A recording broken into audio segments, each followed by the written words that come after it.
मैं डॉक्टर सचिन शुक्ला और आज बच्चों हमारे सामने बहुत अच्छा टॉपिक है ज्वालामुखी।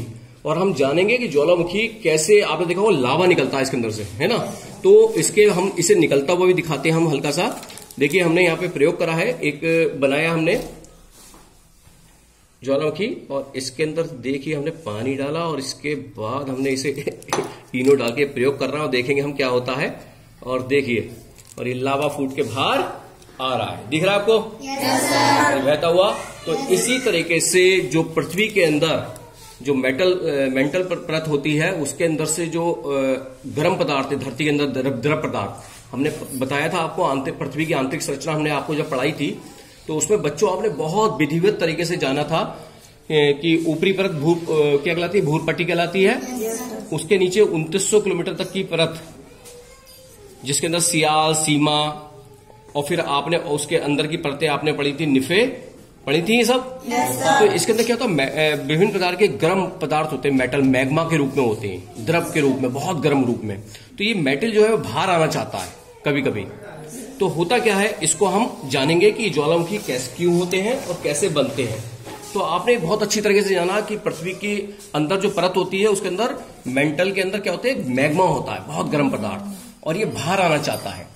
तो होता क्या है कि ज्वालामुखी भूपटल पर वह प्राकृतिक छिद्र या दरार है जिससे होकर पृथ्वी के आंतरिक भाग से पिघला हुआ पदार्थ जैसे लावा, मैग्मा जो होता है और मैग्मा के अंदर ये लावा, राख, गैस वो बाहर आते हैं ना। तो ये हमने देखिए इसे दिखाया है, ये भूरपट्टी है और ये मेंटल है और इसमें से जो पदार्थ है वो इस नली के द्वारा बाहर आ रहे हैं। और जब ये नली के द्वारा बाहर तेजी से निकलेंगे तो ये शंकु जैसी आकृति बन जाती है, जिसे हमने अभी प्रैक्टिकल में देखा था अभी। और ये ज्वालामुखी के मुंह से देखिए बाहर ये गैस निकलती हुई दिखाई दे रही है। और ज्वालामुखी के इस मुख को हम क्या कहते हैं? क्रेटर भी कहते हैं। ये मैग्मा जब भूगर्भ में होता है, भूगर्भ माने पृथ्वी के अंदर होता है, तो ये कहलाता है मैग्मा। लेकिन जब ये बाहर आता है तो ये क्या कहलाता है? लावा। क्या कहलाता है? लावा।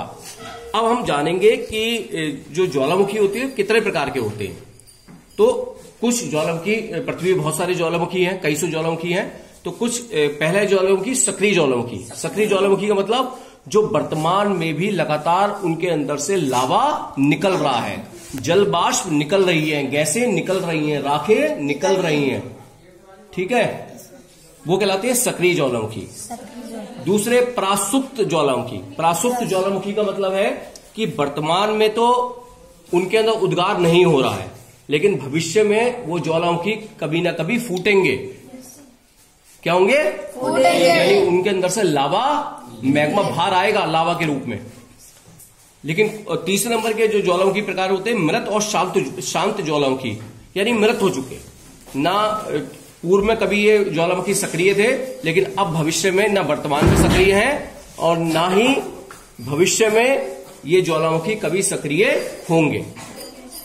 अब ज्वालामुखी से क्या क्या पदार्थ निकलते हैं? तो ज्वालामुखी के अंदर से जल बाष्प निकलती हैं, गैसें निकलती हैं। और ये गैसें कौन कौन सी होती हैं? जैसे हाइड्रोजन हो गई, नाइट्रोजन हो गई, हीलियम हो गई, कार्बन डाइऑक्साइड हो गई, कार्बन मोनोऑक्साइड हो गई, विभिन्न प्रकार की गैसें निकलती हैं। लावा जो आपको बताई दिया कि भूगर्भ के अंदर जो मैग्मा होता है मेंटल के अंदर, वो जब बाहर आता है मैग्मा तो बाहर आगे क्या कहलाता है? वो लावा। क्या कहलाता है? लावा।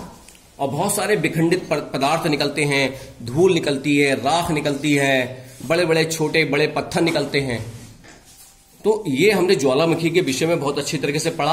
अब इसके बारे में हम जानेंगे आगे चल के, जो अगला चैप्टर हमारा होगा कि किस प्रकार से इन ज्वालामुखी से आग्नेय चट्टानें बनती हैं, अपसादी चट्टानें बनती हैं और रूपांतरित चट्टानें बनती हैं। और उनसे ही हम संगमरमर, बलुआ पत्थर और कई चीजें प्राप्त करते हैं। तो उसके विषय में हम अगली वीडियो में जानेंगे। मैं डॉक्टर सचिन शुक्ला, और इसको हमने बहुत विधिवत तरीके से जाना। और ये प्रैक्टिकल के माध्यम से आप सभी लोग इसका स्क्रीनशॉट भी ले सकते हैं कि हमारे ज्वालामुखी कितने प्रकार के हैं। धन्यवाद।